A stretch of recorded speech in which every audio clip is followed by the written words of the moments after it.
আশা করি সেই দিনটা চলে গেছে যখন একটি মা বাচ্চা প্রসব করে তখন আগেকার দিনে যেরকম শুধু ছেলেই চাইতো, কিন্তু এখন কিন্তু মা বাবার সাথে সাথে বাড়িতে আরো যে ফ্যামিলি মেম্বাররা থাকে তারাও কিন্তু চায় যে ছেলে হোক কি মেয়ে হোক একটা সুস্থ সন্তান পৃথিবীর মুখ দেখুক, এটাই কিন্তু সবাই চায়। তো যাই হোক, আজকের নিবেদন, ছোট্ট নিবেদন আমার সেই রকমই কিছু রিলেটেড। যদি ভালো লেগে থাকে তাহলে কমেন্টের মাধ্যমে জানাবেন, চ্যানেলটি সাবস্ক্রাইব করে দেবেন। আমি যখন জন্মেছিলাম বাবা শখ করে নাম রেখেছিল দুর্গা। ঠাম্মি বেজায় রেখেছিল, এ কি নাম রাখলি খোকা, মেয়েদের যে নাম হয় লক্ষ্মী সরস্বতী, দুর্গা নাম রাখলি মেয়েকে কি যুদ্ধে নামাবি? মেয়েদের যে শিখতে হয় অনেকগুলো নিয়ম, জোরে কথা বলতে নেই, মাথা উঁচিয়ে চলতে নেই, ঠাম্মি সেগুলোই আমায় শেখায় এখন। ওদিকে যে বাবা মায়ের একগুয়েমি স্বভাব, সারা জীবন আমায় কোনো বুঝতে দেয়নি অভাব। মা বুঝিয়েছে যুক্তি দিয়ে কথা বলতে হয়, মিথ্যেকে কখনো প্রশ্রয় দেবে না, সত্যের সাথে আপোষ নয়।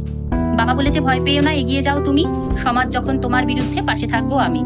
সেদিন যখন আমি আবদ্ধ বিবাহ বন্ধনে, হাত দুটো ধরে পাত্রকে বলেছিল আমার বাবা, যদি কখনো ওর সাথে আর না থাকা যায় আমায় জানিও, আমার মেয়ে সব আমার দায়।